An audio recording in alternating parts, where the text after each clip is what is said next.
Hello guys, this is your friend and we are back with a new fanfic. Which is What If Naruto Legendary ANBU Chunin Exams Part 1. And if you enjoy this fanfic then. Kakashi looked down at the small boy lying on the floor. The boy was lying in a pool of his own blood, his breath coming in rattling gasps. His eyes flickering, showing two beautiful sapphire eyes that sparkled like the ocean's depths. Usually there would be a glint of mischievousness in those eyes, but the only emotion they showed now was desperation. Kakashi tore his eyes away from the small boy and looked around the apartment. Blood was smeared over the walls, blood he knew was the boy's. Some of the smears spelt words such as demon, evil fox, die, brat, murderer, and so on. Kakashi turned his gaze back to the boy and studied his injuries more carefully now. There was a smell of burning flesh where a vial of acid had been poured on his hand. He was suffering from a poison-induced fever and was covered in cuts and bruises. His right arm and left leg had almost been completely hacked off and his chest stabbed, making his breathing labored. All in all, it was a truly horrific sight. Kakashi sighed at the stupidity of the villagers and gathered the boy into his arms with gentleness similar to a father's, and rushed over to the Konoha hospital. Naruto woke up breathing heavily as he remembered what he could have that night. He had first been attacked by the villagers who then proceeded to destroy his apartment, and then an ANBU had come. Kakashi had come.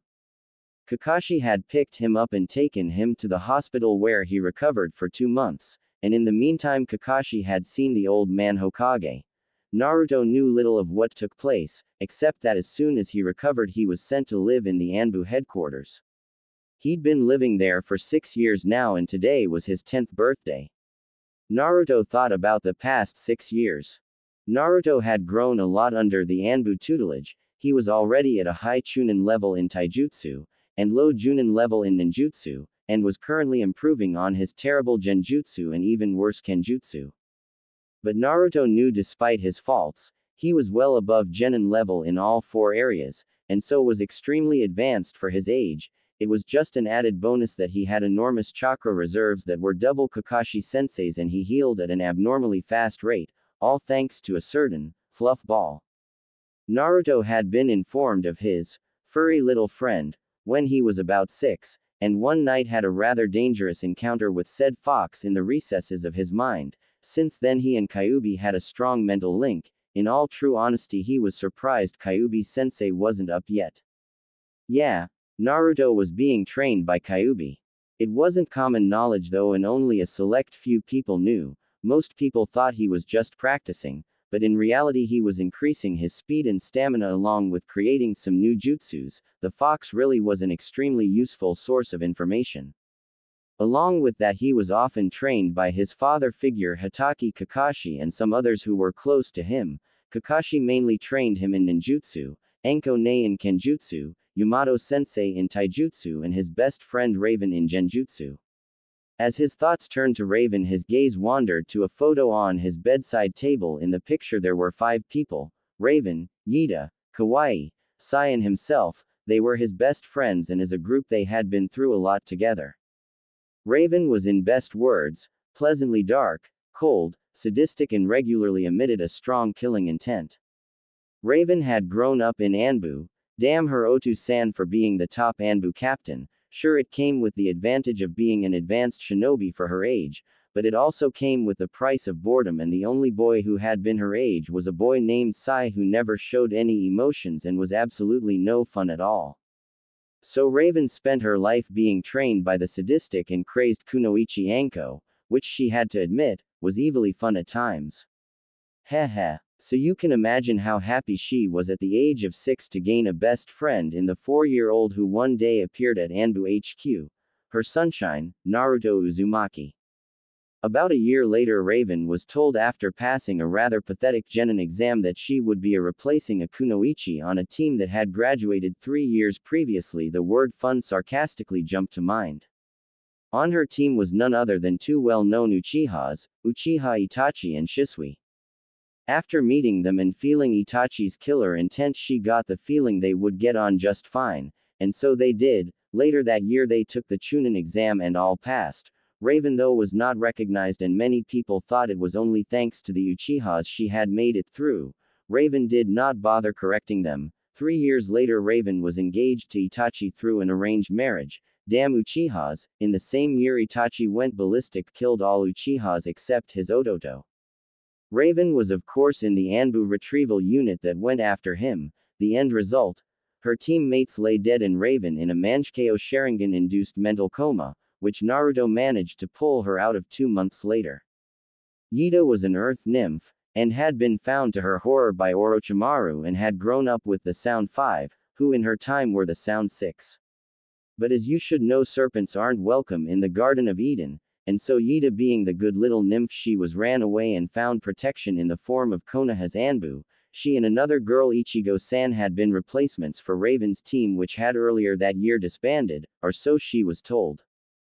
Kawaii Ichigo originated from the Hidden Mist village. Hell, her Otu-san was the Mizukage. She had been on the Hidden Mist Hunter squad along with her best friend Haku, who had one day betrayed them to join AS rank missing nin called Zabuza Momochi. Stupid boys, hurt by the betrayal and immensely pissed off from the misdirected ridicule that her father and Aniki had aimed for her, she also ran away and joined Konoha ANBU. Little is known about Sai. He was orphaned as a child and was brought into Root, an independent subdivision of the ANBU, which trained him to have no emotions whatsoever. Sai at some point in time met an older member of Root who took a liking to Sai's drawing ability, and Sai came to think of him as a brother within the organization. Eventually, his brother died of illness, and Sai was once again alone in Root. Sai is a talented artist, and claims to have drawn thousands of pictures.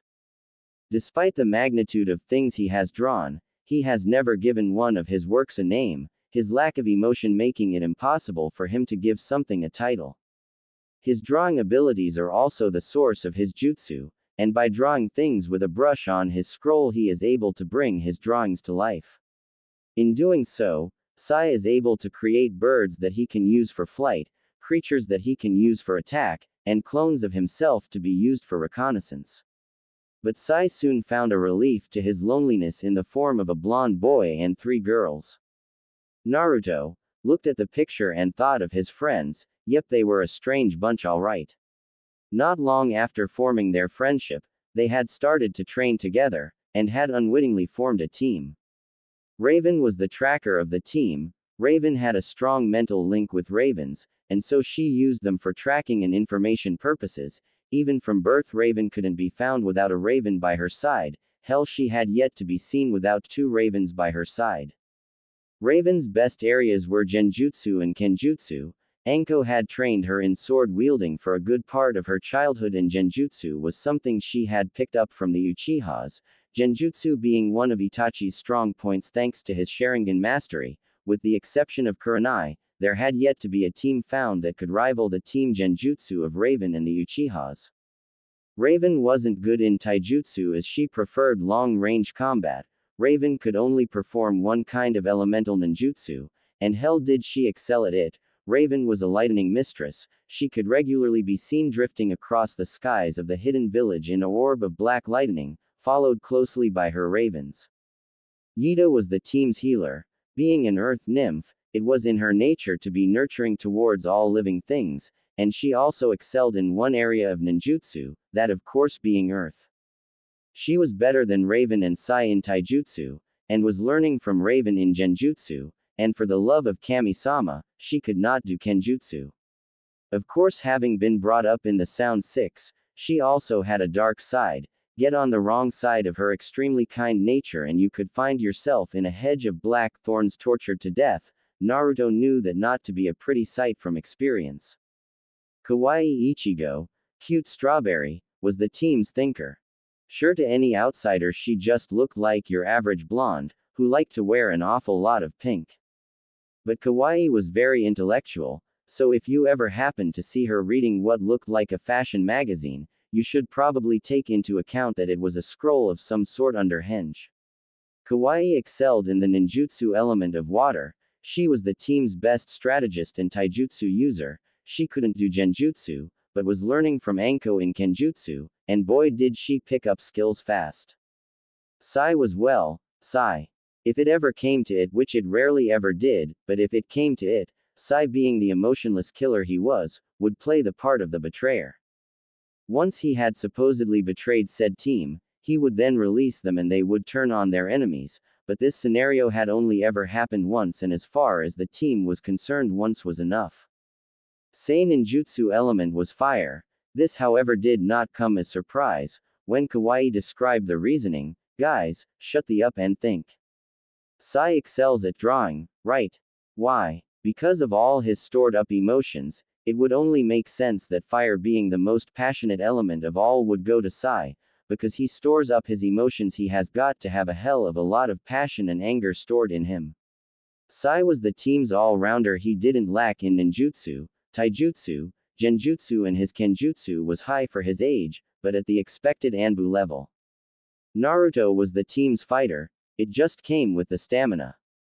Naruto of course was the best at ninjutsu in the team, this coming from the Kyuubi and other senseis, and also from Kyuubi always encouraging him to make his own jutsus.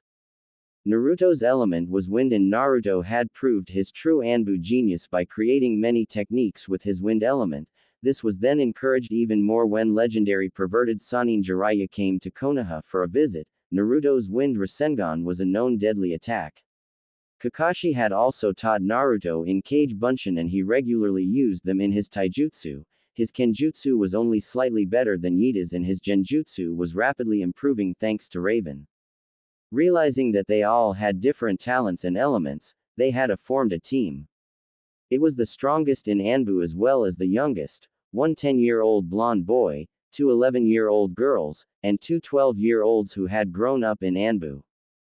They covered each other's weakness and improved on them, their strengths were emphasized together, and all this only strengthened their already rock-hard friendship. As a team they were known as the ANBU Elements. It was crappy sounding first, but then the old man Hokage had surprised them by giving them a scroll which had previously belonged to the Yondaime, who was famous for his seals. The team knew about the Kyuubi. In the scroll they had the element seal, along with other element jutsus. So when the ANBU element team had been sent on its first mission, their opponent learned the hard way not to mess. Simply put, he got his kicked element style. Naruto looked at the picture again and laughed silently. They all looked so natural. They were all sheltering from the rain underneath a tree which Iida had grown. Up in the branches sat a girl, with raven hair that came down to her hips, with what would usually be her bangs and fringe tied in a bun, which was held with a raven feather, while the rest was loose except for one of her bangs which refused to stay put, and framed her face beautifully. Her skin was lightly tanned, and her eyes were gazing somewhere into the distance. Her eyes were a dark shade of purple. Matching her eyes was her outfit. She wore a black dress, that draped on the arms and ended in a black feathery tutu, and on top a dark purple bodice with black lace. The girl was surrounded by ravens, one perched on her shoulder, and she looked in deep thought. Raven.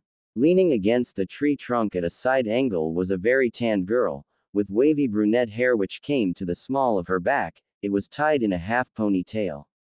She had brilliant green eyes, which even in the photo you could see they flashed like emeralds. She also wore a light green dress, which on her lithe figure looked graceful and flowy. She seemed to be on full alert, with a small smile on her rosy lips. Iida.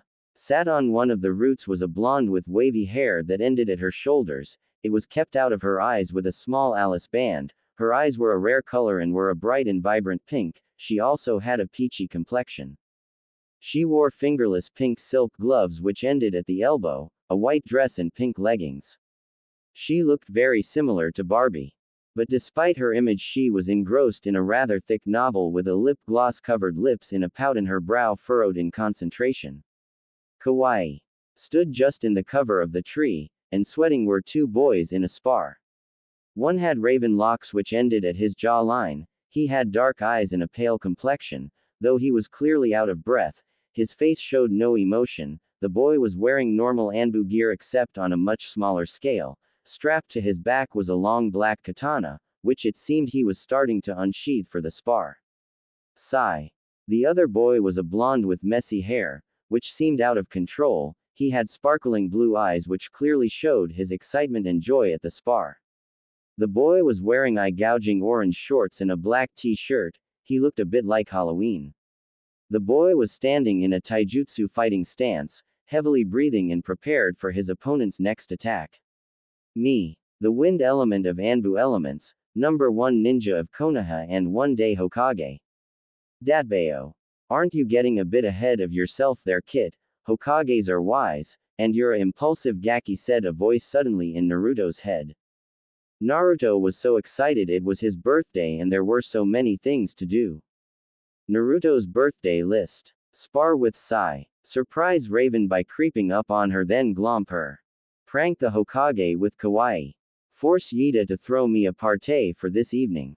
Nick Enko's trench coat for the hell of it. Burn Kakashi's Ika Ika Paradise collection. Attack Genma with his toothpick. Put a bag over Yamato's head, stupid ghoul eyes.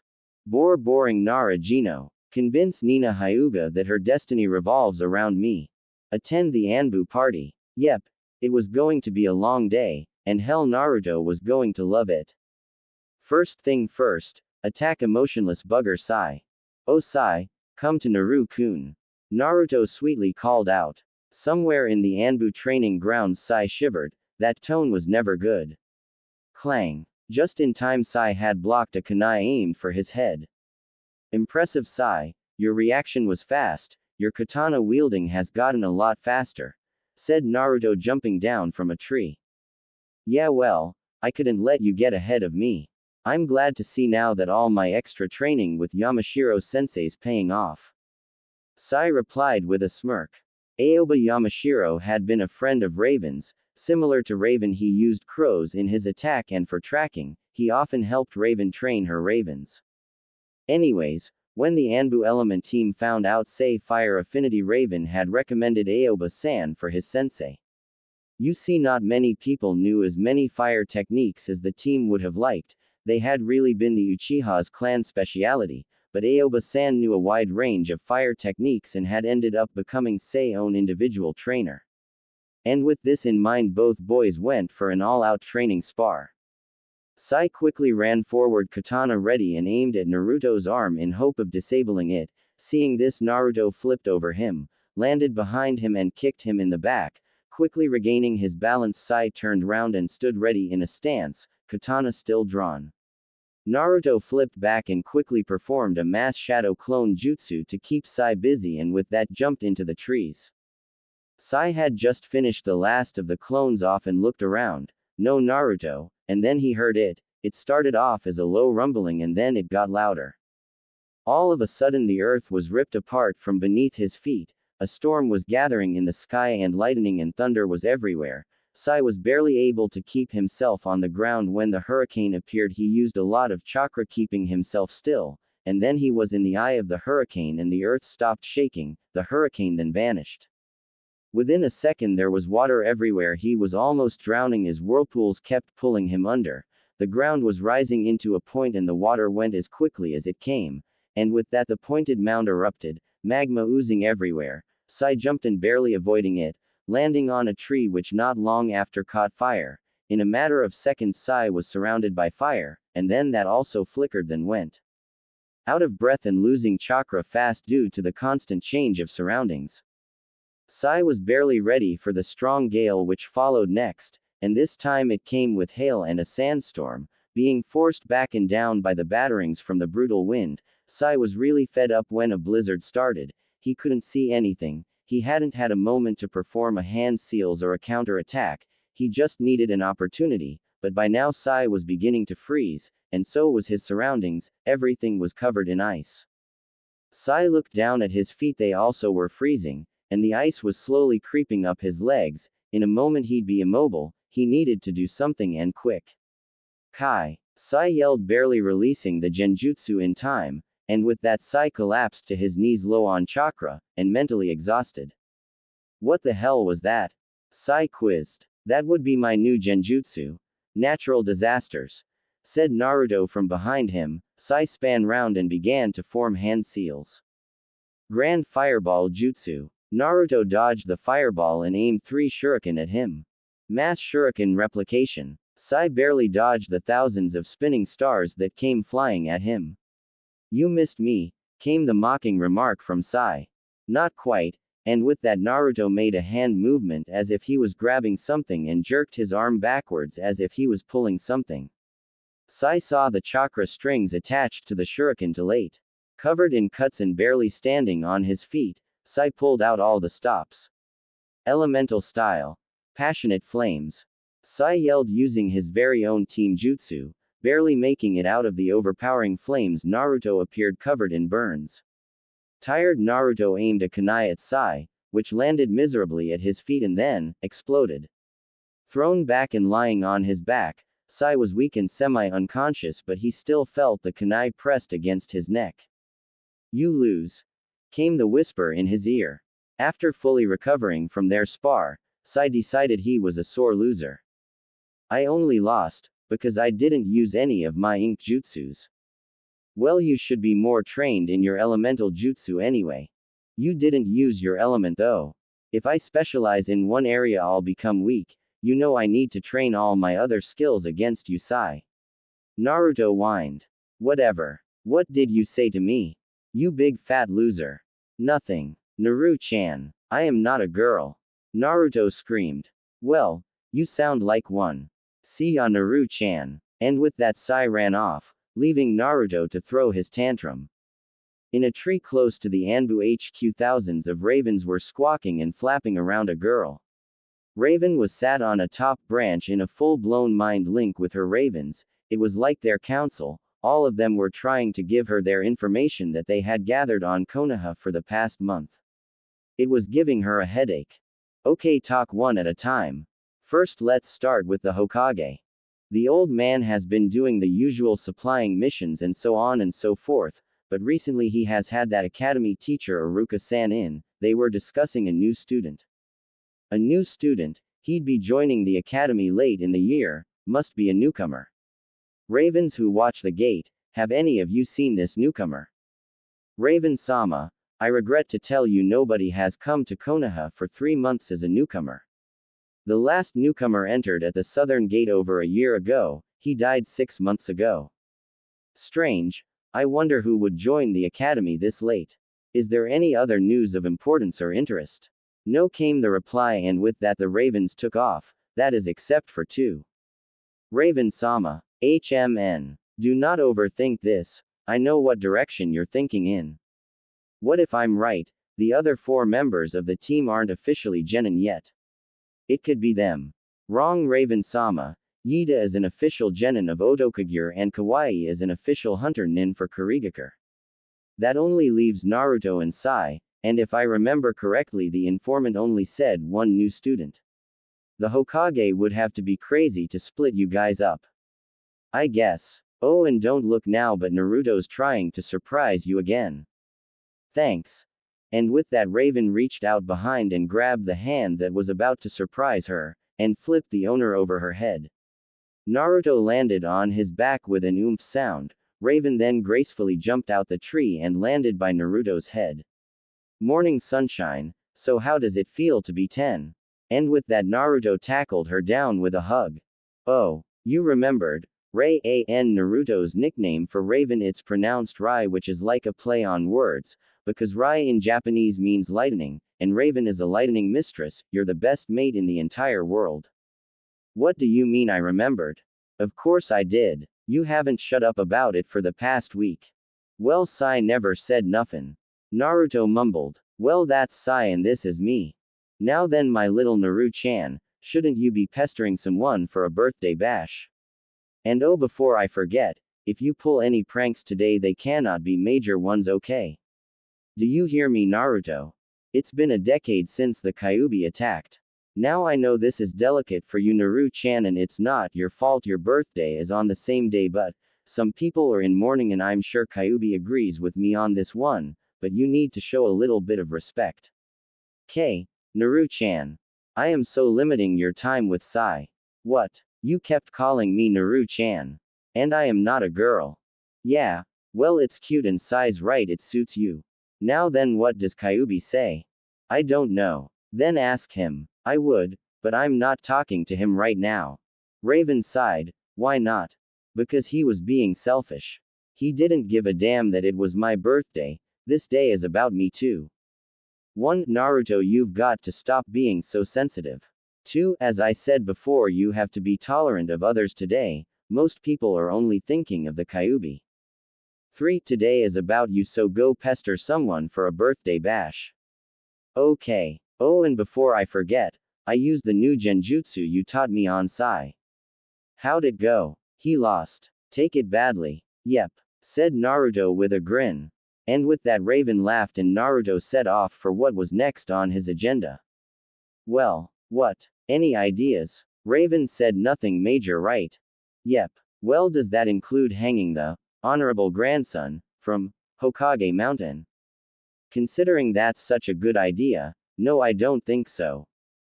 And that is how Konohamaru was found hanging off the third's nose.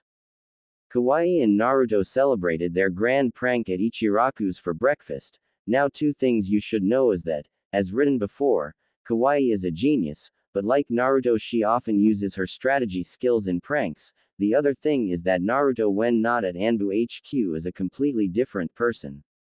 Naruto never forgot what happened to him when he was 4. He never forgot the reason he was brought to ANBU HQ, the place he now considers home.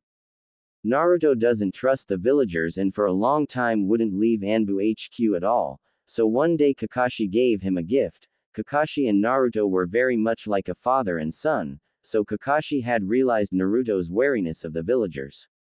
Kakashi's gift was none other than a black mask, exactly like his own. So whenever Naruto went out, he'd wear the mask as his protection. Naruto was always cold and untrustworthy of the villagers. LLIDA. Came the shout from the hyperactive blonde. Yida gave a sigh. Why me? Why is it always me who has to throw the party? Yida. Yes, Naruto. Can you throw me a party this evening? Why me? Why not any of the others? Because you're the most responsible. Raven's our leader, surely she's the most responsible. She'd make it all black, grim and miserable. Kawaii. I am not having my party pink. Sigh. Does he even know how to throw a party? And anyway, everyone knows you're the best at throwing parties, Yida. Yida sighed. I guess so. Thanks, Yida, you're my favorite nymph. Naruto declared. That would be because I'm the only nymph you know. With that, Naruto hugged Yida and ran out the room. The beautiful earth nymph was left with a small smile on her rosy lips. Naruto was whooping for joy. Who would have guessed his 2 favorite senseis would be such easy targets? Anko had been in the shower when Naruto had crept in, and there on the back of the door was the infamous trench coat. Naruto had quickly unhooked it and ran out the room. Next were Kakashi's books. When Naruto had entered Kakashi's room, he hadn't expected him to be out and have left his books behind, but it just made the job so much easier. The poor perverted books never stood a chance against Naruto's fireball jutsu, which he had forced Sai to teach to him. And just before he left, Naruto had to add the final touch by leaving Anko's coat in the pervert's room. Anko was furious and screaming in frustration. Where was her coat? Kakashi was distraught and in mourning. His poor beloved books. Gone. And then he spotted the coat. Anko. Yes, it had to be Anko. She always had a thing against perverts. Grabbing the coat, Kakashi stormed out his room, only to walk straight into his suspect. My coat. Anko shrieked. You pervert. Anko yelled, grabbing the coat and putting on quickly. Oh, so you admit you have a thing against perverts? Well, I don't see anything wrong with a bit of indecency here and there. Kakashi unwisely yelled back. By now Anko was steaming and so continued to beat Kakashi senseless, to the complete entertainment of the ANBU Element team and Naruto, who was rolling around on the floor crying tears of laughter. Genma was tired. He had just come back from a week-long mission and hadn't slept for 5 days. But his rest was not to be, for at that moment a blonde blur rushed at him, yanked his 7 needle out of his mouth and proceeded to give him the 1,000 years of pain move accompanied with the Senbon needle. Genma was going to be limping for quite a while, he decided. Naruto found Yamato sleeping. Like taking candy from a baby. You're so immature. Hey, I'm not talking to you. See what I mean? Would you shut up for a second? I need to concentrate so I can put this bag over his head already. Does the bag have holes? No, why? Because he'll suffocate otherwise. Oh, Baka. And before you return the insult, just remember, I just stopped you committing a murder. Naruto never did put the bag over Yamato's head thanks to Kyuubi's observation. So have you been enjoying the little show of pranks? Yes, actually I have.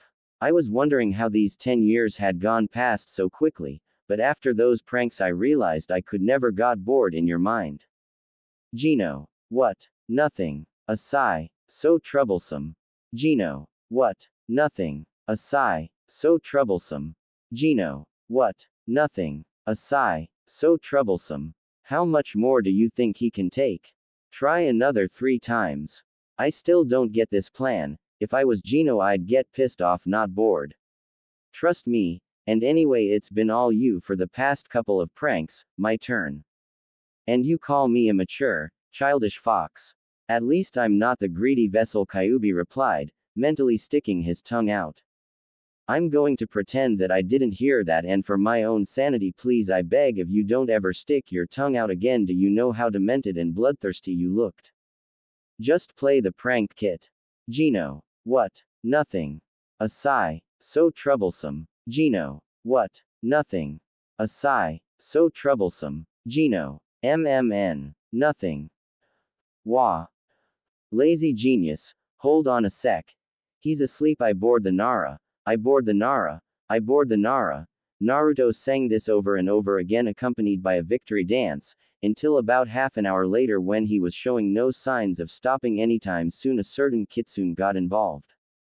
The Hyuga was sat in a library looking out a window. Nina was a very different Hyuga, and she originated from the branch family, but was in no way loyal to the head family. She was unruly and considered herself to be Naruto's mother figure. She had long blonde hair which she kept in a bun, and the Hyuga eyes. Her skin was pale, and because she always looked tired, many people thought she was ill. Actually, it was quite to the contrary. She was exhausted from too much exercising. It was hard trying to keep Naruto in control, today of all days. First, Nina had to split up Kakashi and Anko, and then heal Kakashi, and then scold him for being a possible bad influence on her son. Then she and Kakashi had a visit from Sandaime about his grandson, who woke up this morning hanging off Hokage Tower. Nina had then set off in search of Naruto, a lecture prepared. Kakashi had been the one who had found Genma. He had then brought the poor man in limping. But Nina's trail had run cold at Gino Nara, who it seemed had been bored to sleep, which even she had to admit was an amazing feat for the blonde boy, considering how Naras could usually withstand the most mundane of things. Nina was dragged out of her dream world when the door behind her opened, and in stepped the boy who consumed her thoughts. Naruto. She scolded. What? Don't what me? You have been playing pranks all day, and today is not the day for them. At this, Naruto grew angry. What's that supposed to mean? Today is my birthday. And like it or not, I will celebrate it how I want to. Naruto, you just can't, not today. What I'm doing as Raven advised. I'm not pulling any major pranks, and I've only pulled them here in the ANBU HQ. Naruto, today just can't be a happy day. I'm really trying to be tolerant and considerate of others today, really I am. Please, Okawa-san, don't be mad. Nina couldn't say no to that pleading tone and puppy dog eyes. Especially when he called her Okawa-san. Fine, but I have to go now, places to be, and then I need to get ready. But always remember, my destiny revolves around you. Okay, see you at the party. Naruto, there's something I need to. Well, what I'm trying to say is that it's been a decade since Kyuubi attacked, and well, it's compulsory that all Konoha nin attend a gathering in remembrance of that. So, well, what I'm trying to say is I can't come to your party. No one can. At these words, Naruto ran off crying, tears freely streaming down his face. Knock, knock, go away. Naruto, let us in now. No, bam. Raven kicked open the door and walked in, closely followed by Sai, Kawaii and Yida. I said go away. And we say we don't care. Kawaii replied, shutting the door. No one can come to the party. I'm allowed to feel upset, so would you leave already? Naruto, Do you think I would have set up the party if no one could come?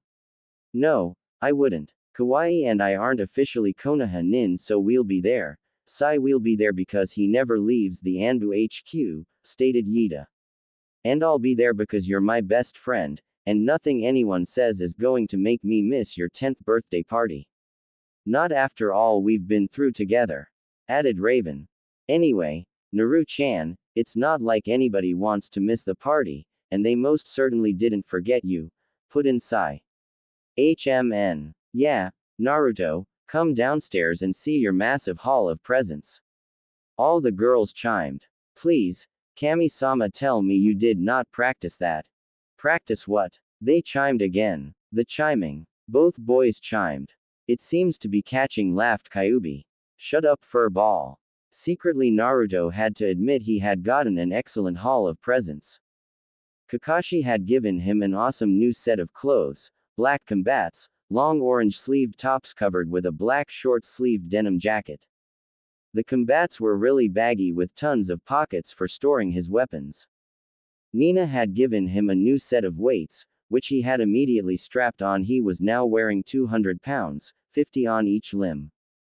Anko had given him some weapon shooters. They were slim black bracelets that could easily be worn. All you did was load them with shuriken stars, kunai, and senbon needles, anything of your choice. Gino had given him a ramen-shaped alarm clock. Yamato's present was the brand new updated bingo book. Jiraiya's present had been sent in the mail. It was a beautiful black katana with a white dragon on the sheath. Jiraiya had it custom made on his travels. The Hokage's present was a new wind element scroll. But the best presents were yet to come, the presents from his friends. Yida was first. Her present was a beautiful red fox she had found. Naruto was quick to name him Kyubi, and Naruto thanked Yida with a huge hug. Earth nymphs were great at presents. Kawaii was next, and typically she gave him a book, but not just any book. This book was 1,000 great pranks and how to make your own prank tips. That book was going to be a lot of fun and very handy. Sai's present was another of his masterpieces. This time the drawing was of Naruto making a Rasengan. Naruto's eyes were displaying all kinds of emotions and he looked so natural, so breathtaking, came the murmur from Yida. Oh, Naruto looks gorgeous. Sai, you're not gay, are you? Came Kawaii's response. Naruto, you actually look like a girl, was all that Raven managed. Thank you, Sai, that's beautiful. Thanked Naruto. Glad you like it, Naru-chan. And with that the party continued. They first had a food fight, then out came the alcohol. When they were tipsy enough they played truth or dare. Sai admitted he thought Anko was hot. Naruto stripped to his boxers. Kawaii did a chicken dance while singing, Badger, Badger, Mushroom, song. Yida tried to break dance and Raven sang Britney Spears, Oops, I Did It Again. They ended with a team dare where they made a concoction of vinegar, ice cream, Coke, crisps, peanuts, popcorn, cakes, mints, marshmallows, and a small bit of vodka. They poured it into 5 glasses then all chugged it. It was disgusting. While Yida, Sai and Kawaii were moaning on the floor in disgust, Raven dragged Naruto aside to give him his present. She summoned a raven's feather, which glowed eerily with her dark purple chakra. Naruto, roll up your sleeve and show me your forearm. Naruto did so. Raven began to draw lightning-shaped seals with the feather and in the middle a basic drawing of a raven. Raven cut her thumb and put it on the seal. It pulsed with purple chakra. That, Naruto, is my gift to you. It is a summoning seal, and if you're ever in trouble and need me, put blood on that seal and I will be summoned to you.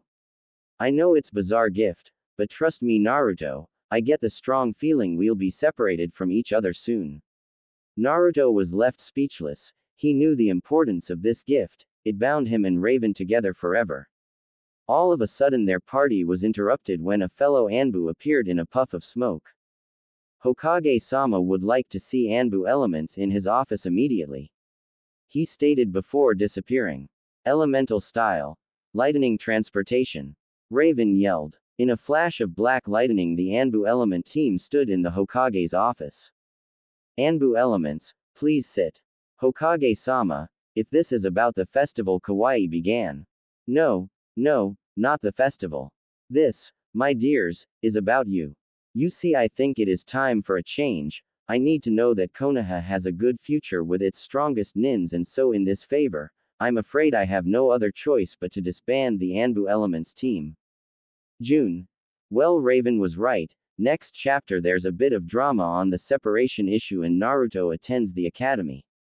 I'm sorry to say that I have decided on Naruto's genin team and instructor, but this will not affect the pairings, and my OCs won't be gone for too long, but what did people think of them? Kit. Yes, please read and review. June's first chapter did so well she got this one at one day.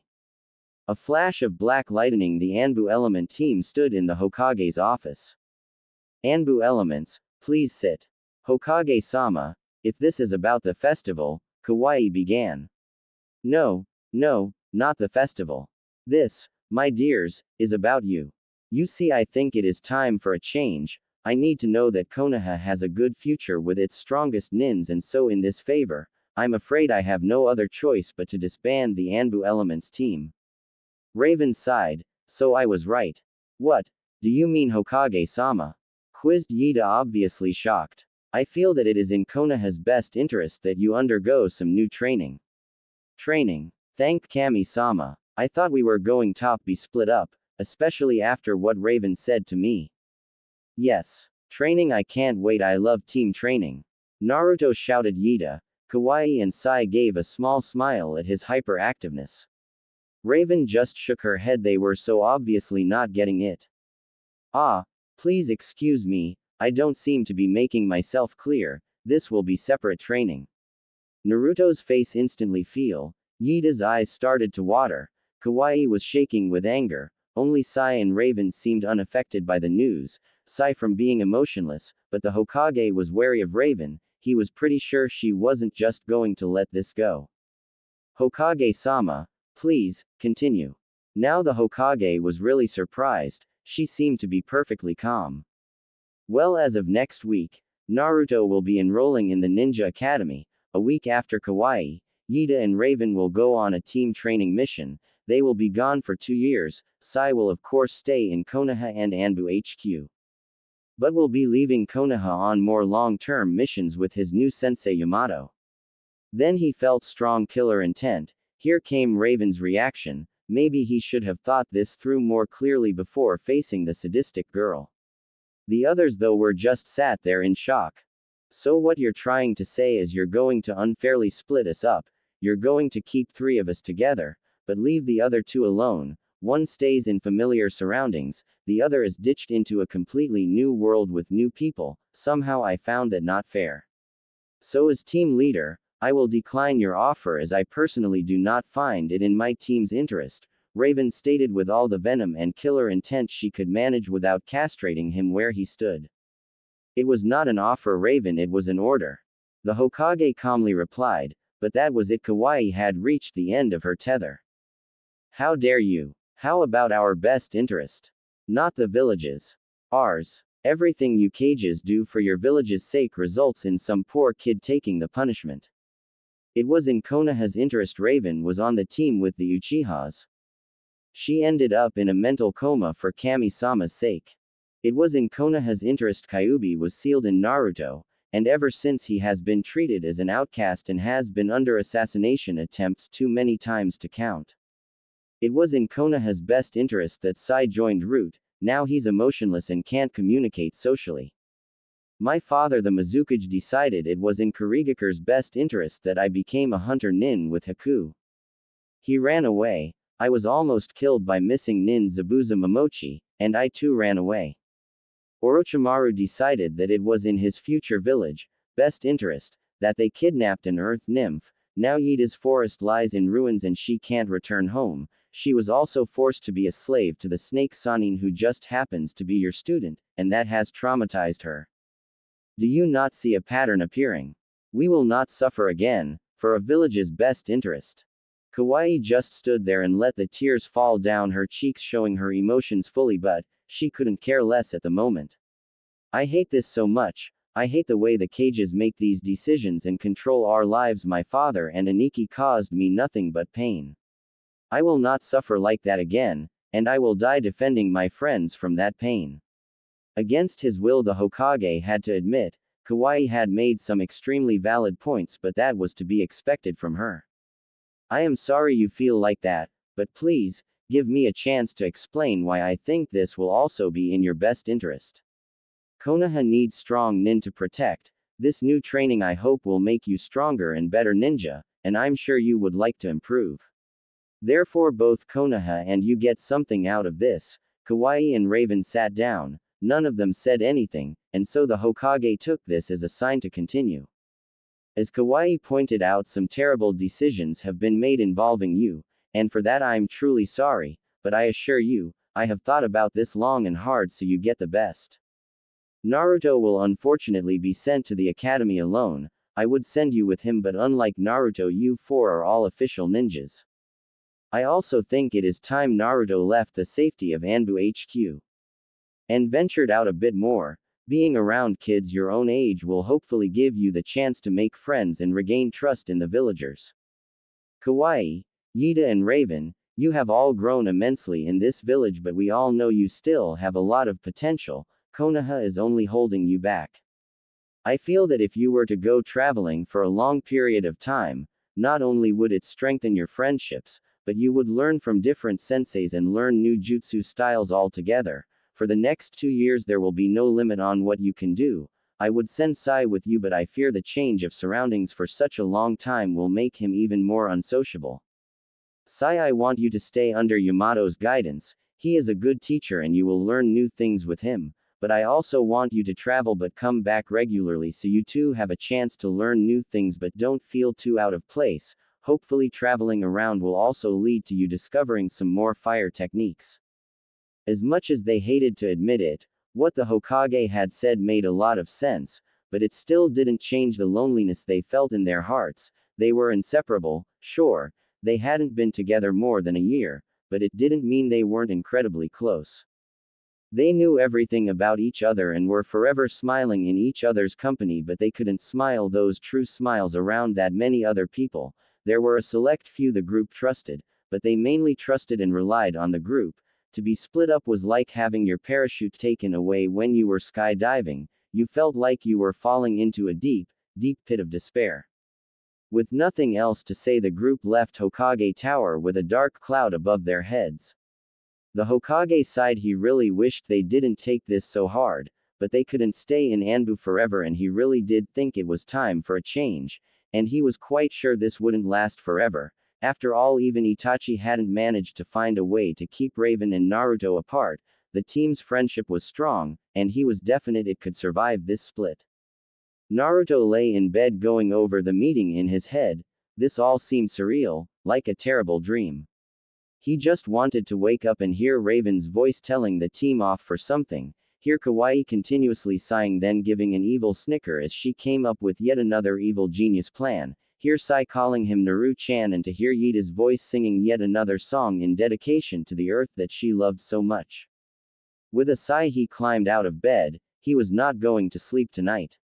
He just needed to think, gain some normalcy back into his life, so he headed to his favorite place, Yida's tree, as they sometimes called it. It was the same tree in the photo on his bedside table, and it was the team's favorite place to go when they needed to think. It was their private place filled with their own elemental peace. As Naruto got closer to the tree, he could just see in the moonlight 4 figures already there. He should have known, it would be an unspoken agreement to meet there and think things over. Trust you to be the last one here, Naru-chan. Naruto just gave a small weak smile. He also climbed into the tree's branches and sat there among the others, just staring into the night sky. What are we going to do? Kawaii finally managed. For once she was lost without a plan or an idea, and this was unfamiliar territory to her.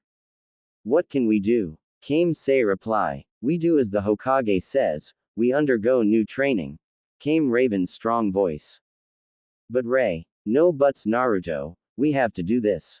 We can't stay in ANBU forever, and our lives can't remain perfect. We have to cope with this. This will make us stronger, and there is no way they will be able to keep us apart. 2 years. That's it. No more, no less. After 2 years we'll be ANBU elements again, inseparable best friends. Got it? Came Raven's command. Got it? Came the chime, and slowly they felt more comfortable at knowing it wasn't forever. And so Yida began to hum one of her lullabies, but this time it wasn't dedicated to the earth, but to them, her friends. And with that the group slowly began to fall into a peaceful slumber in each other's company. Nina didn't understand it. She had missed something out and she knew it. She had promised to take Naruto out of ramen, but he had turned her down, and what was even more surprising was he wasn't training at all. None of the ANBU elements were. They just seemed to be spending non-stop time in each other's company. She had heard from a fellow ANBU member that during Naruto's party there had been a summoning from Hokage-sama. Since then the team had been together. She couldn't get near Naruto because he would just go off with the team. There was only one thing left to do. She would go to the Hokage and find out what was responsible for her son's strange behavior. She walked into the ANBU HQ main lounge to get Kakashi when aforementioned Kage appeared in a puff of smoke. Ah, hello Nina. Hokage-sama, I was just on my way to see you. Yes, I expected that. Would you be as kind as to gather all of the ANBU together with the exception of ANBU elements? I think you have the right to know the current predicament. Hi, Hokage-sama. Within 10 minutes all 35 members of ANBU stood or were sitting in the main lounge. Seeing that all were gathered, the Hokage stood up to tell them the news. Ahem, now as I'm sure you have all gathered, there have been some strange occurrences amongst the ANBU elements team. I'm sure you're all curious as to what has happened, but I will be straightforward. They need space and time. In 3 days' time I am going to enforce a drastic change upon the 5. They will need you there to support them more than ever. Now everyone was curious, just what was this change? I believe it to be in theirs and Konoha's best interests that ANBU element team is disbanded. Nina fell off her chair in shock. Anko swore profusely. Yamato pulled a face that would scare Naruto. Kakashi dropped his Ika paradise, and even Gino was now wide awake. Sure, shinobi teams were disbanded all the time, but that was if there was a fault with the team. The ANBU element team was one of the best combinations of shinobi in the ANBU. Their teamwork was flawless, and they could only get stronger from here on in. Why separate such a good team?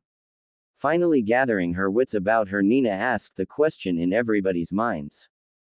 Why? I believe that the change is necessary and that all 5 will benefit from the experience and grow stronger. Konoha itself will benefit from strong shinobi. Now I'm sure you are also curious into how they will be split up. Yamato, if you will consent, I have chosen you to be Sei-sensei. You will be on long traveling trips, but will return to Konoha regularly, in which Sai will gain new experiences and you will encourage him to work on his social skills.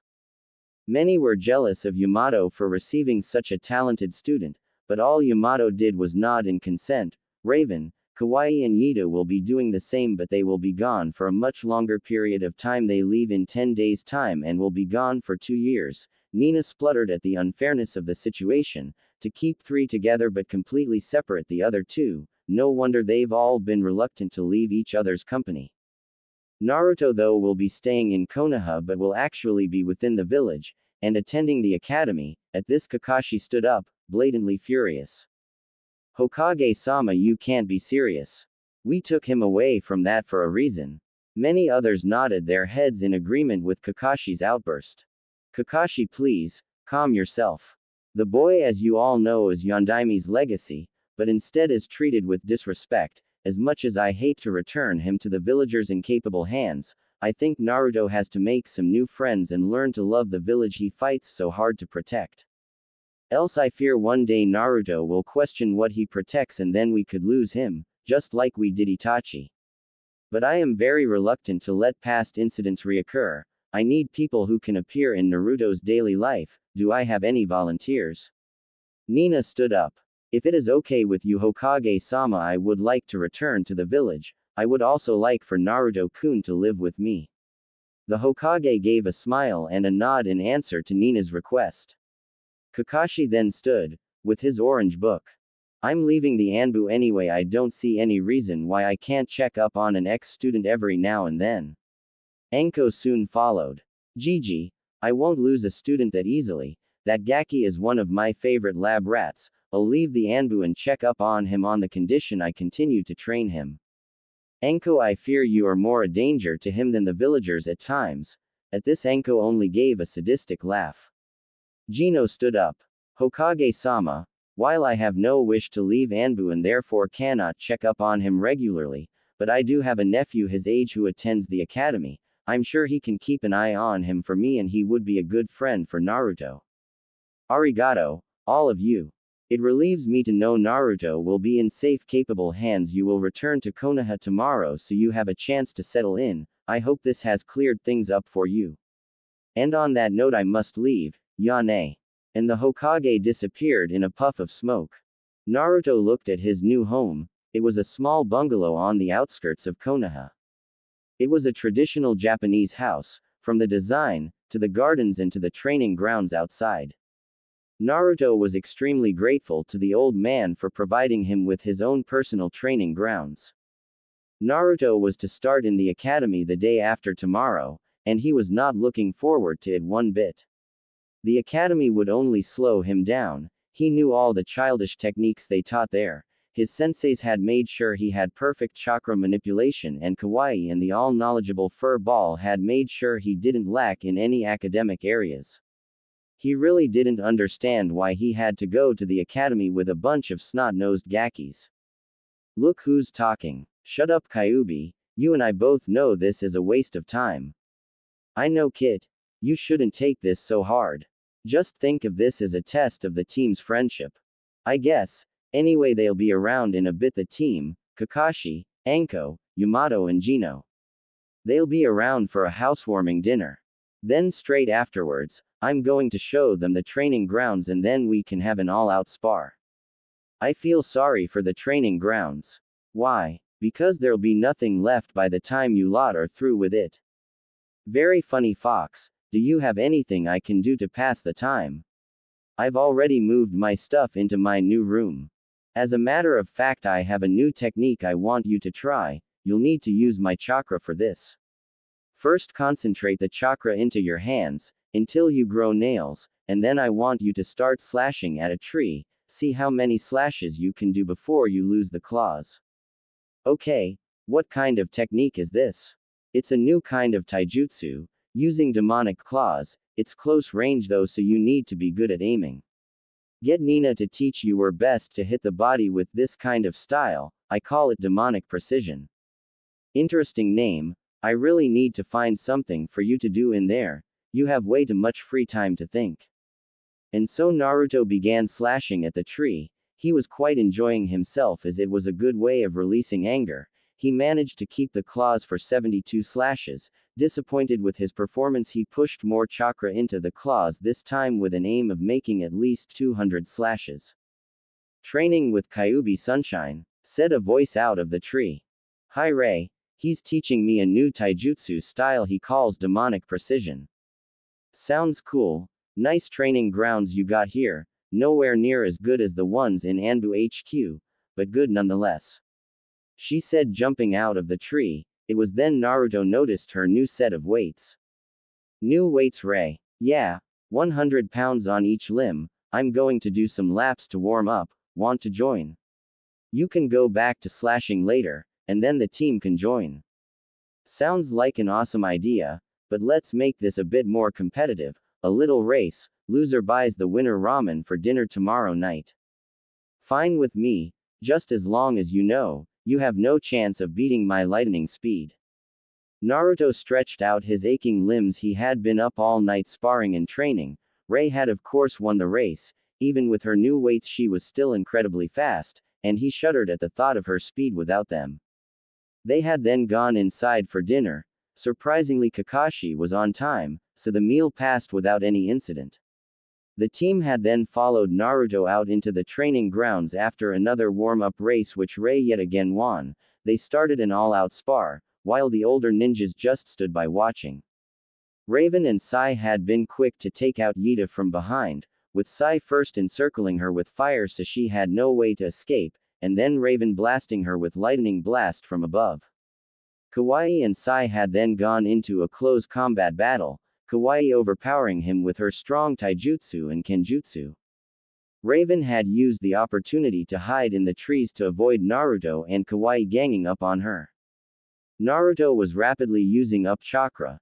Knowing he could not out-strategize Kawaii, he had aimed to overpower her. Then just as she put her guards down, Raven caught Kawaii in her powerful Raven Feather Genjutsu, quickly knocking Kawaii out of the fight.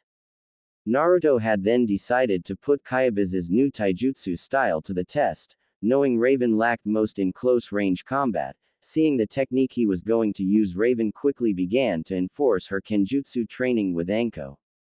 Raven quickly performed hand seals for a jutsu Kakashi had taught her, and she had then adapted Black Chidori Sword. The black lightning was shaped like a sword but made out of chakra. It could be used as a normal sword or it could be used as a medium for precision lightning blasts. Naruto was quickly beaten through his lack of experience in his new technique and also the fact that every time his claws had contacted with Raven's sword he had received a massive electric shock. Raven had once again proved why she was their leader. Naruto was in a really bad mood. Today was his first day at the academy and Nina expected him to be happy. When he came down looking ultimately depressed, she had first put it down to nerves, but when she tried to cheer him up and he just glared at her, she had realized his bad mood was due to anger and annoyance. Nina had then continued to give him a long lecture on how he needed to give the academy a chance, and that if his mind was one tack only he wouldn't get anywhere in life. And on she went. By the end of the lecture Naruto was tempted to whack his head against the table repeatedly. She had most definitely picked up on the Hyuga gene of always knowing best. Naruto put on the clothes Kakashi had bought him for his birthday. They looked good on him, and then at the last moment he put on his mask. Just because they were kids and he would be going to school with them didn't mean he had to trust them, right? Naruto hurried out the door. He was supposed to meet Gino, who would then take him to the Nara household to meet his nephew. Naruto would walk with the boy and the boy's friends on the way to and from school. It just sounded like another annoyance. If he was with them he would be slowed down. HW wouldn't be able to get home quickly and meet the others. Naruto only had to turn the corner before he saw Gino. Gino gave a sigh when he saw Naruto. Naruto, why are you wearing your mask? Simple. No one ever said I had to trust them. This was going to be very troublesome indeed, the Nara decided. Shikamaru gave another sigh. This was so troublesome. From what his uncle described of the boy, he was usually happy-go-lucky and a regular prankster. But the boy who was walking alongside him was cold, annoyed and obviously angry. Shikamaru decided to try and make conversation. My uncle told me you like to pull pranks. Yeah, my friend usually thinks them up and I perform them. They're great laughs, especially when they're on people like the Hokage. You pulled a prank on the Hokage? Yeah, I hung his grandson off Hokage Mountain. Shikamaru gave a small smirk at the idea of that. I also prank your uncle a lot. Like what? Well, I once bored him to sleep. Doesn't sound that hard. I'm forever falling asleep. Yeah, but it's a great feat. To bore someone who is already incredibly boring. I'll have to try it on you sometime to prove my point. Shikamaru gave another smirk. This boy was actually quite talkative, but he still couldn't wait to meet up with Choji and Kiba. They then turned a corner just to see none other than aforementioned boys. Hey Shika, what's with the masked dude? Kiba yelled out as a greeting. Kiba, Choji, this is Naruto. He starts school today. Hey Naruto, I'm Kiba and this is my dog Akamaru. He said, pulling out a dog. Arf. It barked in greeting. Munch, I'm Munch. Choji, munch munch. Naruto just nodded in acknowledgement to both. When Naruto entered the academy classroom he was in a slightly better mood than this morning, having found the three boys to actually be quite good company, but that mood quickly disappeared when everyone in the room turned to stare at the newcomer. Naruto just scowled. Nosy brats. He looked around the classroom for a space to sit. He saw two girls fighting over a stool next to a boy. He looked at the boy and for a moment was taken back by his looks. Dark hair, dark eyes and pale skin. No doubt about it, he was an Uchiha. Naruto scowled even more at that. He hated Uchihas. He remembered Itachi and his cold manner. he also remembered that Itachi put Raven in a mental coma. This would be one boy Naruto refused to get acquainted with. Naruto looked at the two girls fighting over the stool and wondered if he should warn them that Uchihas were nothing but trouble. He was quite surprised to see one girl had pink hair. Kawaii would absolutely adore her, if she managed to stop herself cutting it off to use as a wig. Naruto silently chuckled at his friend's evil genius. Naruto instead chose a chair next to boy with a high-collared trench coat and sunglasses. From his clothes choice Naruto deduced he was an Aburame. The class immediately began to settle down when a teacher came in. "Ohio class, today we have a new student called Naruto Uzumaki." Everyone in the class turned round to face Naruto. Naruto sighed and mumbled a slight hi, but loud enough so everyone could hear him. When they did not turn away, Naruto took a leaf out of Raven and Enko's book and glared at them all, slowly seeping out strong killer intent. Everyone including the sensei shuddered at the boy's actions. Iruka though managed a weak, "Hi, Naruto, I'm Iruka. I will be your sensei." He quickly turned away from the boy and began the class. "Okay, let's see if you all studied your homework. Now then, who can tell me what chakra is?" Naruto sighed. This was going to be a long day. Naruto's eyebrow for the third time today was twitching. First it had been from the irritating bickering of two girls over the Uchiha, then girls had tried asking him out, then Kiba being an idiot had asked what was under Naruto's mask, now the girls were squealing with excitement about what was under his mask. Naruto was about to lose it, and what's more, he wasn't even sure if his eyebrow would ever stop twitching. Bang! He'd lost it. With all the killing intent he could muster, Naruto let out his warning with a slight hiss. "You are in a ninja academy to become kunoichi, not to squeal over guys. So why don't you grow up already? A shinobi won't stop on the battlefield so you can reapply your lip gloss, so why don't you learn how to fight or train instead of begging for dates? That silence them. Kid, do you actually know how to handle girls? In case you haven't realized, Baka, 3 of my best friends are girls.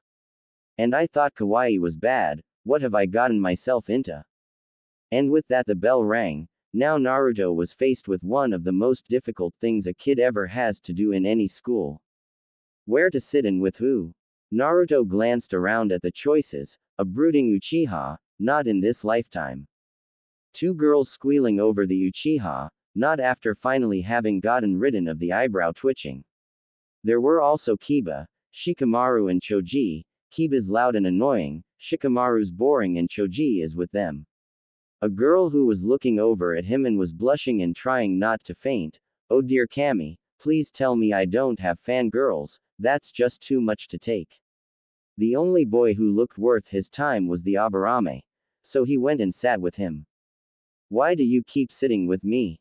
asked the curious Aburame. "Does it matter?" "Not really. But, if you must know, it's because you're the only person here who looks worth my time. I thought you were friends with Shikamaru and that you did walk in with them this morning." Naruto just replied with a shrug. "I don't believe it. Shikamaru, look. That kid your uncle asked you to try and befriend is totally ignoring us. Just who does he think he is?" Kiba ranted when he saw Naruto sit with Shino. So troublesome.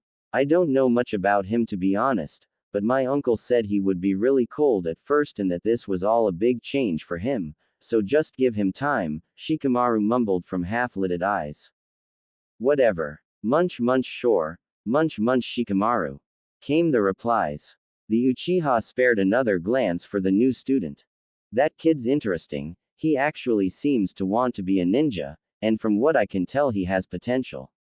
He will never be as good as me, of course, but he could become an ally to gaining strength. I don't usually spare the time for this, but I'm sure I'm more interesting than Shino. And from the way he handled the girls earlier, he could help me out, though Ino seems to have taken a liking to him." And with this thought process, Sasuke stood up and brushed himself off, prepared to make a friend. Ino looked over at the new boy and blushed again. She wasn't the only one who had an interest in him. Sure, he wasn't her Sasuke-kun, but by flirting with him, she would get Sasuke jealous and then he would admit undying love for her and crush forehead girl. Ino looked around at the other girls who liked the newcomer. She didn't have any competition. She was surprised at Hinata though, but that didn't matter. Sakura wasn't interested, so Blondie was all hers. Now if only she could figure out why he was hanging out with a loser like Shino. Naruto could not believe his luck. His eyebrow was twitching once again.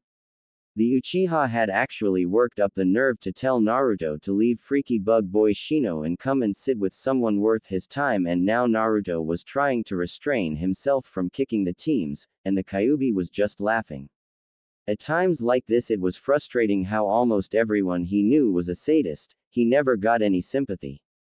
Well, are you going to ditch him or what? This really isn't worth my time. Who the does this think he is? Where are the fangirls? Drag the bastard away already. In case you haven't realized, Kit, everyone is just watching to see how you handle him. And they're all really interested, so you have my permission to kick his, but try not to send him to hospital. Nina will get on your case otherwise. Since when have I needed your permission? Ah well, time to dislodge the stick up this guy's. Naruto stood up, looked Sasuke straight in the eye and said, "Shut the up Tem," and with that delivered a chakra-enforced punch into the smug bastard's face. Ino gaped. Choji choked. Kiba laughed. Hinata blushed. Shikamaru smirked. And Shino did something un-Shino-like. He stood up, and although no one could see his expression, you could feel the killer intent directed at the boy who was currently sporting a broken nose from Naruto's punch. Shino looked at him radiating bloodlust and simply stated, "I am not a freaky bug boy, and need Sasuke in the gut." To say Naruto was proud of how the day went would be an understatement. He was currently walking home with Shika, Cho, Kiba, and to their surprise Shino. Naruto hadn't been expecting to make friends, but after knocking the Uchiha pride, a respect had been formed for him. The others just watched him with the exception of Shino. You never knew what he was doing. Their thought process was just utter praise for the blonde. He'd walked in, scared their sensei, gained a fan club, scared the fan club, got the longest sentence out of Shino in the history of the academy, beat up the Uchiha, and had unwittingly formed a new group of friends. When Naruto turned the corner with not just his nephew but 3 other boys, Gino was in utter shock, but what was more was the obvious respect they held for Naruto. They all seemed to be in awe of him. Naruto finally noticed his presence and looked up. A quick fleeting doubt passed through the boy's features. He then pouted. "Gino, what are you doing here?" Naruto asked. "Yeah, uncle. I'd like to know too," his nephew stated, standing next to Naruto. Gino sighed. It seemed Naruto had made extremely loyal friends who all respected him. Worst thing was he would bet anything Naruto didn't give a damn about them in return. He had to speak to the blonde quick, and if that didn't work he'd ask the other volunteers, and as his last resort, Raven. "Sorry guys, but I need to talk to Naruto. He's late for a family gathering as well." And with that the boys separated, leaving Naruto with the elder Nara. Gino sighed. Naruto could be so troublesome. "They want to be your friends, Naru. I have friends, and unlike those 4 wannabes my friends are strong," Naruto said with a dark scowl. Gino hit him round the head. "Itai. Nani? Don't what me Naruto. Just because they weren't raised in ANBU doesn't mean they aren't skilled. They all have potential. Give them a chance. Give the academy a chance. Please Naruto, give Konoha another chance." What would Raven say if she could see her, Sunshine, with this dark a scowl? What would Kawaii say if she saw you treating people with injustice without giving them a chance? What would Sai say if he saw you acting all emotionless? What would Yida say if she saw you holding a grudge instead of taking a path of forgiveness? What would Nina say if you didn't attempt to fight back at the injustice they did to you? What would Kakashi say if he saw you abandoning new friends? What would Anko say if you didn't give the Hokage a show? Now that you've thought about that, take my words to heart, otherwise the next in line will be Yamato, and he will scare you. Naruto just looked at the Nara. It was times like this where you really saw the genius gene. Che, and I thought I was meant to be the troublesome one. And so the week continued, with every day drawing closer to the final separation of his team. Naruto wasn't given much time to think about it. At the academy he was very quiet and didn't speak much. He had an annoying fan club which a girl called Ino seemed to be leading, and they followed him everywhere. He remembered when he told Anko and Raven about it, he could still hear their cold sadistic laughing. He shuddered. Shino and Shikamaru were his closest friends. Shino reminded him a lot of Sai and Raven, emotionless and stoic. Shikamaru was like Kawaii, a secret genius. Naruto was very pleased when he found a fellow prankster in Kiba. He was already in Iruka-sensei's bad books, and Choji was just a kind-hearted giant. The work at the academy was fairly easy. He was surprised to find he was top of the class, much to the annoyance of Pinky and Uchiha. The class was just weak. He did well in the practicals, but made sure he never showed off. He was severely disappointed when he learned the Hyuga girl couldn't even throw a kunai starite. Hyugas were trained from an early age. She should have superior skills, but what's more, the girl seemed to have an inferiority complex and a huge crush on him, absolutely nothing like Nina. Naruto had feared the academy would stunt his growth. But he was sadly mistaken. Soon as he got home he would have personal training with Anko and team training in the evening with Raven and the others. And in the morning he would up his weights if necessary and train with Kyuubi, who he had recently taken to calling Q. It annoyed the fox at first, but with the amount of talking they were starting to do because of the pointless academy, they were becoming more and more close. Naruto hadn't really realized till then how much he looked at Q as a big brother figure. You would think that Naruto had asked Q about why he attacked Konoha, but Naruto did know a thing or two about tact. Over time he had come to trust Q with his life, and he was sure Q would tell him when he was ready. And with that the bell rang to symbolize the end of the day. Naruto shook his head off his trail of thoughts, when a new thought hit. Tomorrow morning, he wouldn't see his friends again for another 2 years. Naruto could feel depression setting in. Naruto was more than shocked when he stepped outside to see Nina. Unsure, he decided to wait for her to notice him. More to his surprise was when Hinata and a boy from the year above who was an obvious Hyuga, but Naruto had never seen before, approached her. Naruto just stood and watched. "Whatcha looking at?" Kiba said from behind. Naruto inclined his head in his Ka-san's direction. "The Hyugas." Naruto nodded. "Douchite." Before Naruto could reply, Nina finally looked up and waved at him. Hinata and the boy quickly turned round to look at him. Hinata blushed while the boy just glared. Naruto countered with his own glare. Nina walked towards him closely followed by the 2 Hyugas. "Naruto, gomenasai for not warning you, I would be here to meet you." Nina greeted her son. "It's okay Okawa-san." This was greeted with shock from the Hyugas and his friends. "You're a Hyuga?" Kiba yelled. "No, I wasn't officially adopted, but in no way am I related to the Hyugas." Naruto quickly stated. "Naruto, we might want to hurry if we are to meet the others. Would you like to invite your friends?" His mother asked. "Not tonight, Mum." And with that he waved bye to his friend and vanished out of sight, much to their shock. As soon as they had gone, the Kiba turned round to Shikamaru. "Well, that was unexpected. Tch, Naruto's troublesome." Shino said nothing. Choji just ate away his disbelief and shock. Neji just glared at the spot in which Naruto had stood. Kiba wondered if he had realized Naruto had left the spot or if his eyes were set on permanent glare. Hinata was blushing and inside her mind was hosting a huge party. "Naruto's with Aunt Nina. I might have a reason to visit him. I could go to Naruto-kun's house. I could go there before Ino. Or he might visit me with Nina." Otu-sama said it was a possibility she might train me, Sai, training with Naruto-kun. Finally Neji snapped out of glare mode and turned to his cousin, and proceeded to snap her out of her dream-like state. "Hinata-sama, we should leave at once, your father would not appreciate you being late." Hinata nodded in acknowledgement. Her father was ashamed of her enough without her being late.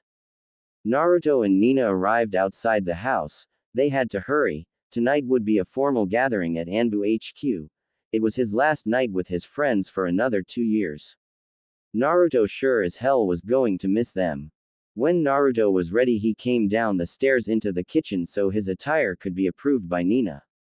Naruto wore a black kimono with orange slashes on it. It looked graceful yet fierce. It had been one of a pair he had bought with Sai, except Sai's orange was slightly darker and was in the shape of his neck. Naruto wore a gold necklace with a pendant in the shape of a fox. This was also one of a pair. The other one was a raven pendant, and guess who that belonged to? Raven had bought for him in official recognition of their friendship. They were their own first true friends, and from that day forth were inseparable best friends, but after tomorrow morning they were no longer inseparable, the famous Raven and Kitsune. Naruto stood at the party among his friends. None of them felt like celebrating. Raven wore a black kimono with dark purple lightning bolts, Yida wore her same green dress, and Kawaii wore a hot pink kimono with sakura petals in slightly paler pink on. The party continued. Many ANBU got drunk, and even some former ANBU like Kakashi, Anko and Nina made a scene. Kakashi and Anko made out in the middle of the whole party. To Raven's horror, they were both her senseis and she hated mushy stuff. Raven hoped the makeout was alcohol-induced. Nina and Gino slow danced more than once, leaving Naruto very suspicious of Gino's intentions from there on in. But the party came to an end with the Sandame giving a speech on the ANBU elements, while said team just glared. The sun was rising over Konoha and 6 figures stood at the gate. Yida looked at Sai and Naruto and pulled them both into a hug and began to cry, their hearts breaking with every tear she shed. When she finally pulled herself together, she looked into their eyes in turn and murmured a barely audible, "Be careful." Kawaii then walked forward and threw her arms around Sai and told him that when she came back he better not be a social retard or else, and they all gave a weak laugh. Kawaii then turned towards Naruto and they hugged him and they held each other for what felt like an eternity. When they pulled apart, Kawaii gave him a kiss on the cheek and whispered goodbye. Naruto just nodded. Things were going to be quieter without her.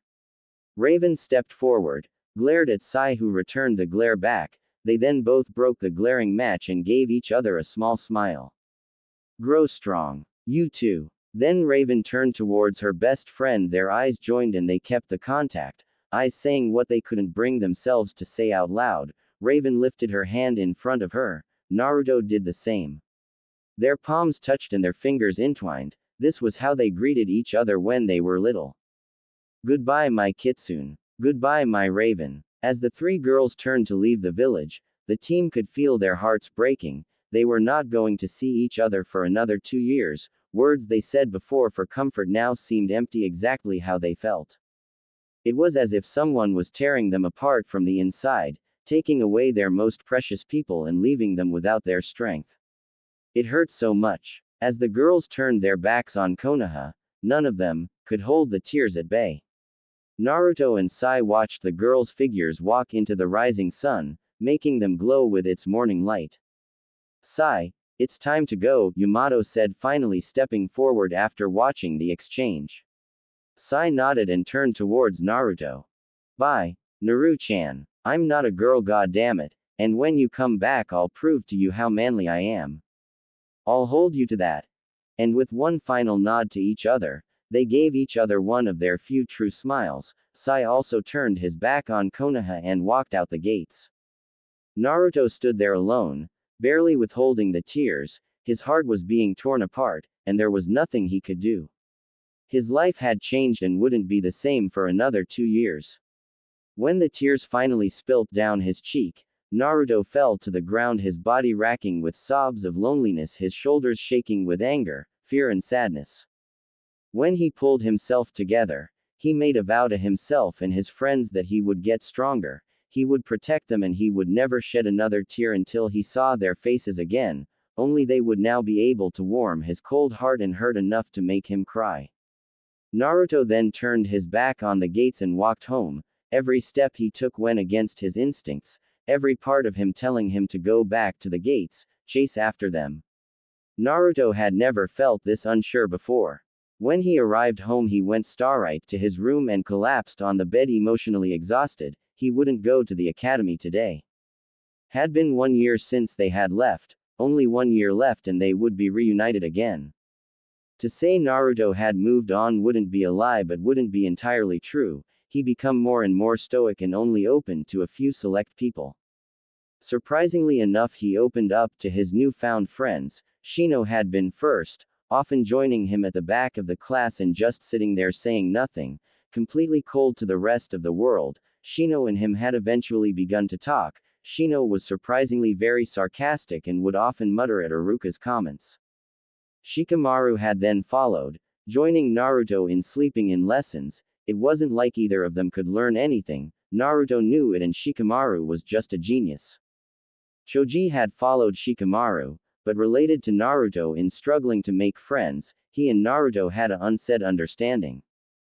Kiba had been the last to join the official gang. He had been the one to make Naruto smile and laugh again. They pulled numerous pranks on Iruka, and with Kiba's added comments Naruto could only laugh. Even though he opened up to them, Naruto still did not trust them enough to take off his face mask, fearing their reactions. He needed to be able to fully trust them. Strangely enough, it only taken 3 months for any of the ANBU elements to gain his full trust. He guessed it was due to the hardships they willingly shared. Naruto's home life hadn't really changed, with the exception that it was a lot quieter.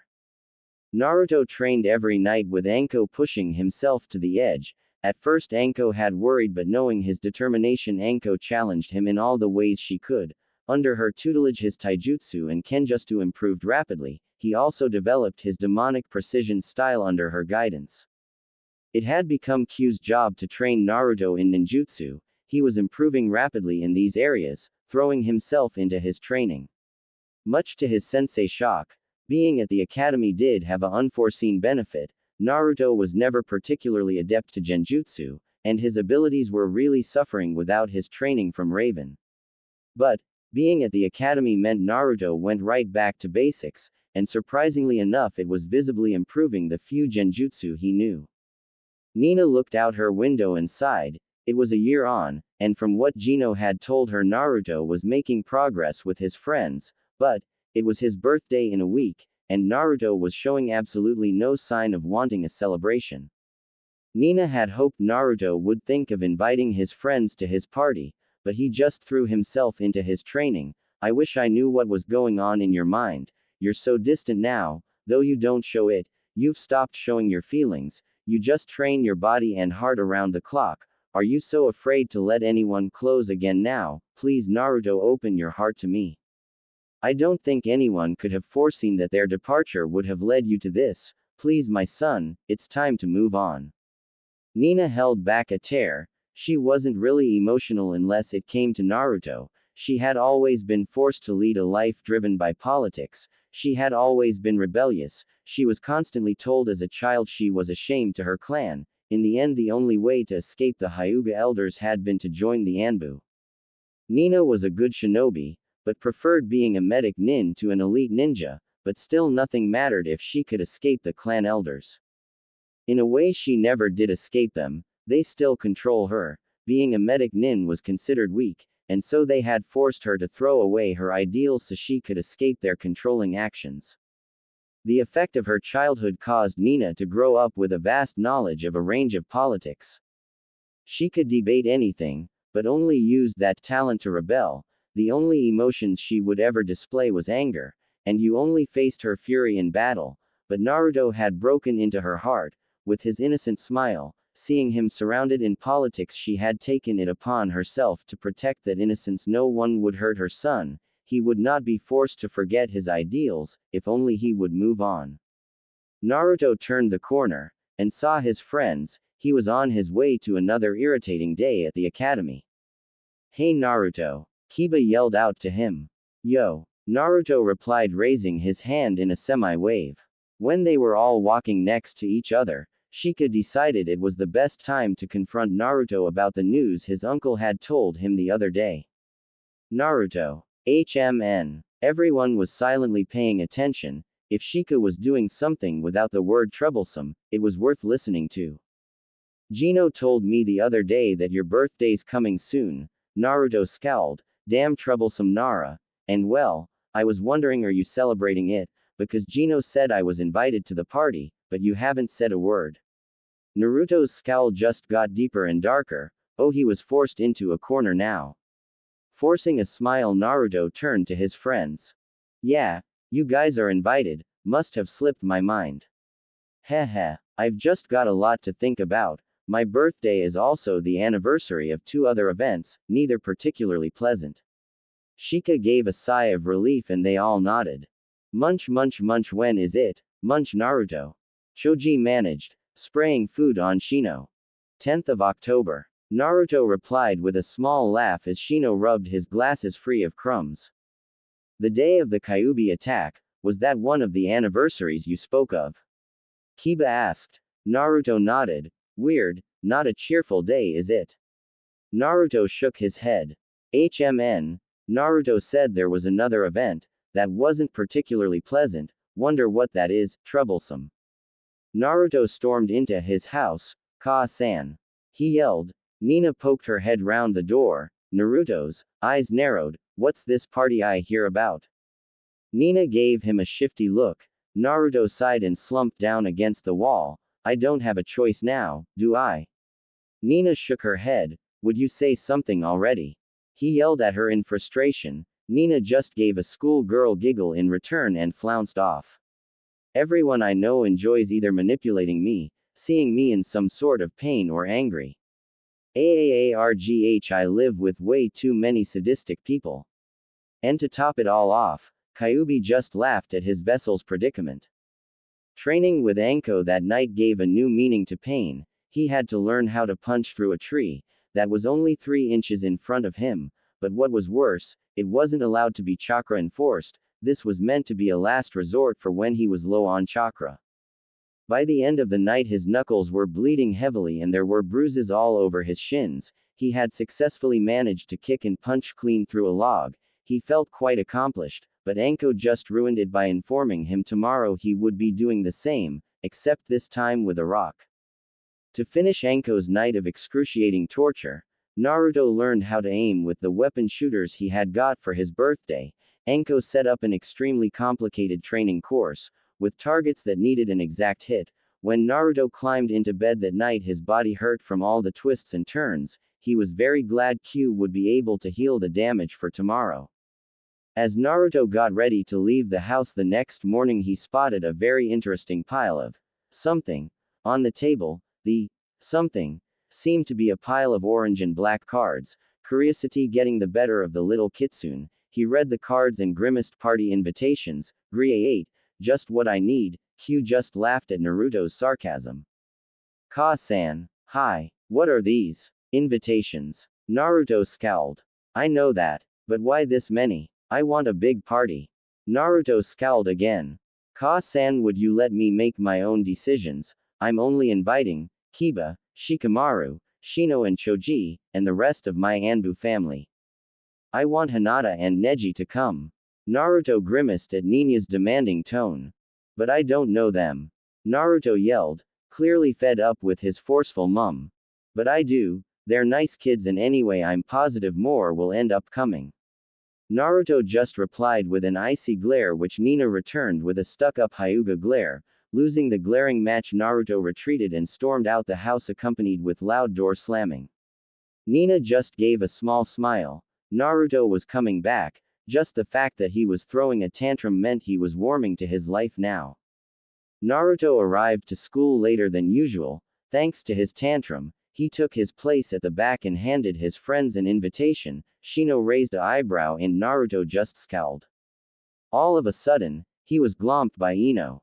Naruto-kun. Naruto grimaced at her shriek. Ooh, what are those? Naruto tensed. No, Kami-sama, no. Don't let her see them.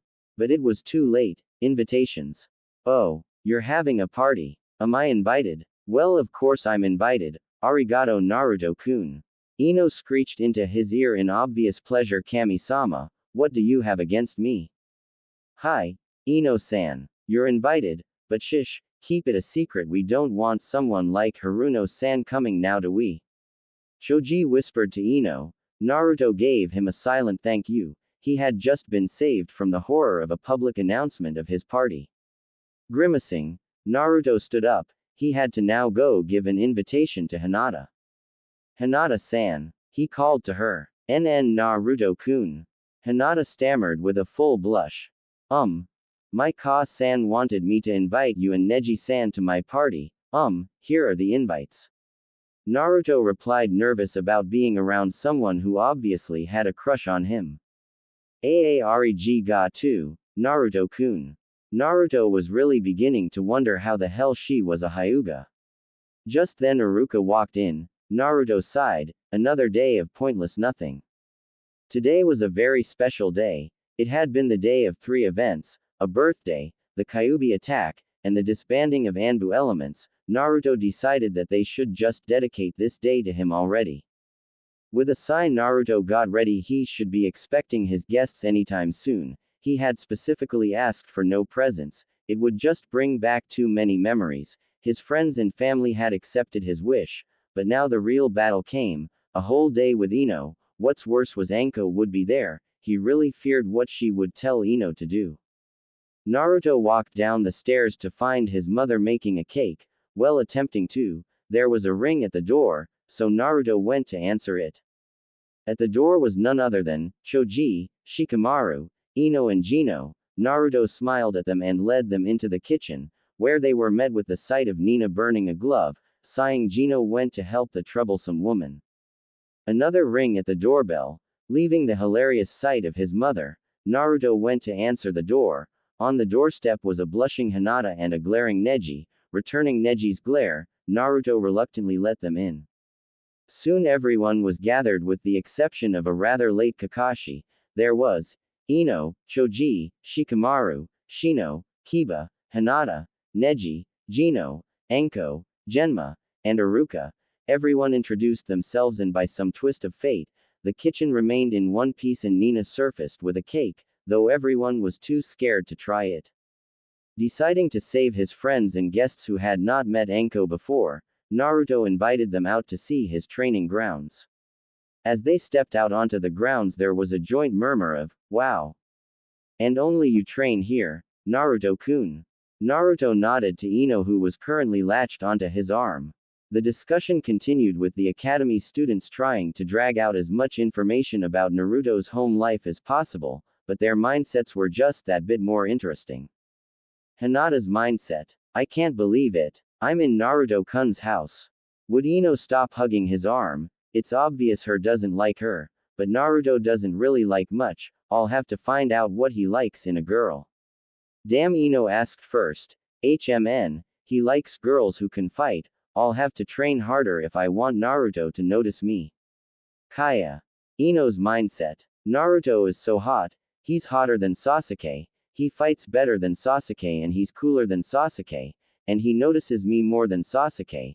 There's no Sakura like there was with Sasuke. And Naruto's got more friends than Sasuke. Can you see a pattern?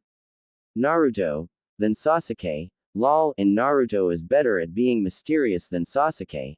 I wonder what's under his mask. I still think he's hotter than Sasuke. Naruto has more muscles than Sasuke. Kiba's mindset. Whoa. Look at these training grounds. Man, they're as big as my clan training grounds. Man, I kind of feel sorry for Naruto. Ino screeching in his ear and all. I think my ears are bleeding. Naruto's family seems quite cool though. I still don't know why Neji and Hinata are here though. Must have something to do with Naruto's mum. I hope they don't start hanging with us though. That's too much to handle. Choji's mindset. That cake looked alright. Though Naruto warned me not to touch it. Everyone's busy and all the food is inside. Maybe I can sneak in. I'll just start to creep slowly to the side. Slowly, slowly, slowly, slowly. And so the party continued. Neji glared. Shikamaru fell asleep. Choji ate the cake. Shino was silent. Hinata fainted too many times to count, and only Kiba, Ino and Naruto were able to escape Anko and her sadistic plots, especially one that involved a rather late Kakashi who had yet to arrive. Naruto began to wonder whether or not they remembered their alcohol-induced snog at the ANBU party last year. He shuddered at the thought. Your own fault for thinking of it, Otudo. Nay, Urusei Q ni, I know where you sleep. And what could you do to me? Nothing, a big fat nothing, cheeky smiley face. One day I'll make you regret that, fox. One day in a very, very, very far away time. You keep thinking that, fur ball. Naruto then realized something. It was kinda like a tingly fuzzy feeling. It was a feeling he hadn't felt in a year. It was happiness. Naruto froze. Could it be? I am actually beginning to like my life now. Without them, I don't understand. How did they? How did I? How did they manage to break my barriers? Even Ino, Hinata and Neji, without them the academy isn't the same, and now the academy is my life. I can move on now. It's time to let go, because I can actually let go. I'm going to become a genin, I'm going to train, and I'm going to have new teammates, just like I have new friends. Raven, Kawaii, Sai and Yida, I cherish you in my heart, and though I feel like crying in joy now, I promise not to shed another tear, so you guys better hurry on back because I'm waiting to cry here. Naruto could hear Q laughing at that thought. I'm waiting, guys, come back soon, I have some people I want you to meet. Smiling to himself, Naruto enjoyed the party. He had friends and family, and that was what mattered. What was even better was the look Kakashi gave him when he finally arrived. He was proud of Naruto for moving on, something which had taken Kakashi himself well over a year. Nina, Anko, Gino and Genma all shared a secret smile. Naruto Uzumaki was back, believe it. Naruto was lying in bed, his blue eyes gazing at the ceiling, his head resting on his arms, thoughts reflecting on the day. Suddenly there was a slight tapping on the window. Sitting up, he pulled back his black curtains. Outside his window 4 ravens were hovering. Smiling to himself, Naruto opened the window and let the bird in, untying the package and scrolls tied to their claws. Unrolling the first scroll, he gazed at the familiar handwriting of 3 particular females. Dear Naruto, how are you? Hope you're still training, else we're going to kick your when we see you. We saw Sai last month, he's still a retard. We didn't see Yamato, we think he ran away from him. Have you made friends? Raven heard there was an Uchiha in your year. She says you have to spit in his face and claw his eyes out. She's so nice and pleasant, isn't she? Ow, she hit me. Yida's calming her down. Damn, she has such a bad temper. You probably want to know what we've been up to, but we're going to save that for another time. You better be at the top of the class in the academy. You have to save all of your academy report cards, and put them in a box to give to us when we see you. Could the box please be pink? Ow, damn it, Raven hit me again. She says make it purple. Pinky purple. Oh, yeah, go me, who's the genius? Ow, damn it, now Yida's hit me, they're ganging up on me. Keep working hard, and we hope you like your present. We bought it when we were with Sai. We've all got our own in our own colors. Well, we love ya forever. And happy 11th birthday. Kawaii Ichigo, Raven, and Yida. Naruto blushed. Damn, that was a lot of kisses. He started to unravel the second scroll, undoubtedly from Sai.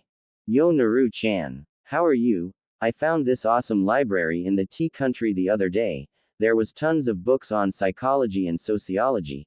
I'm going to be smarter than Kawaii on the subject. So much for being a social retard. I saw the girls the last month.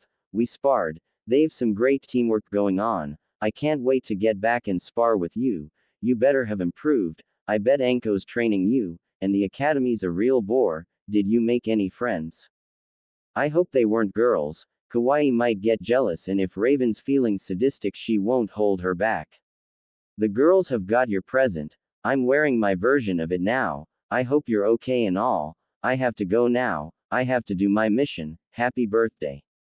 Sai. Laughing at Sai and his reliance on books, Naruto began to unwrap his present, which was wrapped in green, which meant Yida had wrapped it. Inside there was black box, a jewelry box. Naruto opened it. Inside was an orange choker with the black kanji SP for wind on it. Naruto smiled and put it on. Underneath the choker, there was a card. On the front was a picture of his friends holding their chokers and giving peace signs. He smiled. How much did they pay Raven to do that? On the other side of the card it said Happy Birthday Naruto. Smiling, Naruto put away the scrolls, and lay back in bed. Things were looking up. Months later, graduation day. Naruto had just passed his genin exam, and as the top rookie, Of course the title was accompanied by glares from the Uchiha, a squealing Ino who was shrieking about how great her boyfriend was. Note to subconscious, when did I become her boyfriend? Oh yeah, I didn't. His friends were congratulating him, but Naruto wasn't paying any attention to that. He was remembering what his friends had told him about the top rookie and dead last. Flashback. Anyo. So someone graduates at the top of the class, and the person with the lowest mark gets the title of Dobi. 8-year-old Naruto asked his friends. Hi, Naru-kun, that's the way Konoha Academy works. Raven replies. It's a bit unfair, isn't it? Naruto questioned. He was after all about morales. Hi, it's unfair, it's so-called recognition. Most of the time top rookie goes to some genius or prodigy, most likely from a prestigious clan.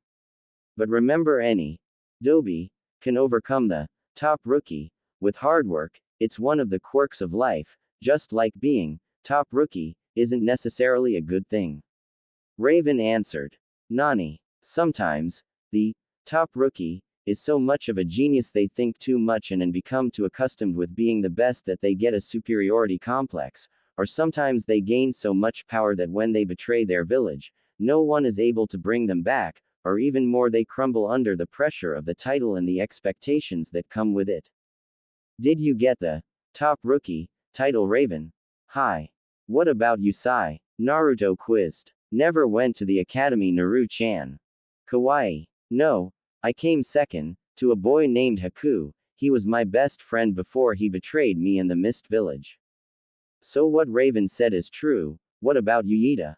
No, but I was considered the weakest on the Sound 6, so I guess I was a kind of Dobi, but they considered compassion and kindness a weakness, but just because I cared didn't mean I wasn't powerful, and just because I didn't flaunt my power every few seconds didn't mean I didn't have the ability to. In my eyes, there is no Dobi and top rookie. Those are meaningless titles. Everyone has strengths and weaknesses, but while power can aid you, it cannot guide you. Let your heart do that. Got it, Naruto? Yida said, smiling at him. End flashback. Naruto smiled. That was right, the title was completely utterly meaningless. Waving goodbye to his friends, he promised to see them tomorrow back at the academy. The teams would be decided. Naruto was sat down at the back. Shino and Shikamaru sat on either side of him. Kiba and Choji sat nearby. Iruka was just announcing their genin teams. A lot was riding on this, and they didn't know who would be with their friends. What was worse was they knew they couldn't all be together.